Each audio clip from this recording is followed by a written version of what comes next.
আমি পরোয়া করি না তুমি কত বড় পাপী, আমি পরোয়া করি না তুমি কত বড় পাপী, তুমি ক্ষমা চাইলেই আমি ক্ষমা করে দিব, আমি পরোয়া করি না তুমি কত বড় পাপী, তুমি যেভাবে ডাকো আমি সেভাবে থাকি, তুমি যেভাবে বলো আমি সেভাবে শুনি।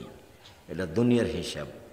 বিচারের মাঠে আবারও আল্লাহ আসবেন আমাদের সামনে, সারা পৃথিবীর পুরুষ নারীর সামনে আল্লাহ আসবেন, এসে বলবেন ইবনে আদম, হে আদমের ছেলে মেয়ে শোনো, তুমি যে পরিমাণ পাপ নিয়ে এসেছো আমি সেই পরিমাণ ক্ষমা নিয়ে এসেছি।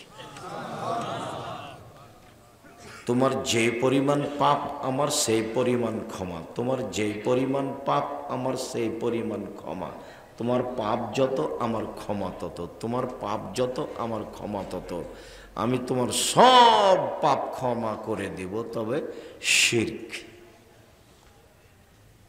শিরক নিয়ে যারা বিচারের মাঠে উপস্থিত হবে তারা আমাকে অপমান করেছে, আমি তাদের ক্ষমা করব না। শিরক নিয়ে যারা বিচারের মাঠে উপস্থিত হবে আমি তাদের ক্ষমা করব না, এই জন্য যে তারা আমাকে অপমান করেছে। তো আপনার ছেলে মেয়ে সকালে স্কুলে গিয়ে বলছে ও কালিমা তোমার আকাশ, ও কালিমা তোমার বাতাস। এবার বলেন দেখি আপনি এসব ছেলে মেয়ে মানুষ করে কি করবেন? ওর জন্ম, ওর ভিত্তি শিরক। মাস্টার বুঝতে পারিনি যে ও কি বলছে। যারা দেশ গড়ে তারাও বুঝে না, তারা এমনি বলছে যে আমরা দেশ গড়ি, এগুলো মুখের কথা মাত্র, অন্তরে কিছু নেই। তুমি প্রতিবাদ করো না, তুমি কিছু বলো না। আমি তো 90 সাল থেকে বলে আসছি,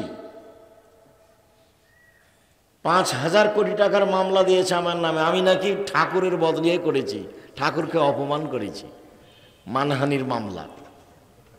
তো সিলেট কোর্টের জজ বলছে আপনি আব্দুর রাজ্জাক বিন ইউসুফ, পিস টিভির আলোচক, জি, আপনার মামলা আমি খারিজ করে দিলাম। তো ঠাকুরের আমি নিন্দা করলাম? ঠাকুর সারা বাংলাদেশের সব ছেলে মেয়েকে প্রত্যেক দিন মুশরিক বানাচ্ছে। বাংলাদেশ হচ্ছে শিরকের বন্যায়। শুধু যে আপনি আষাঢ় মাসে দেখেন বন্যা তা নয়, বাংলাদেশ হচ্ছে বিপদ সীমার উপর দিয়ে চলছে শিরক। বিচারের মাঠে যারা শিরক করে উপস্থিত হবে তাদের বাঁচার কোনো পথ নেই। আমি আপনার ছেলে মেয়েকে যে কোনো মূল্যে মানুষের মতো মানুষ করে গড়ব ইনশাআল্লাহ। আপনি ছেলে মেয়ে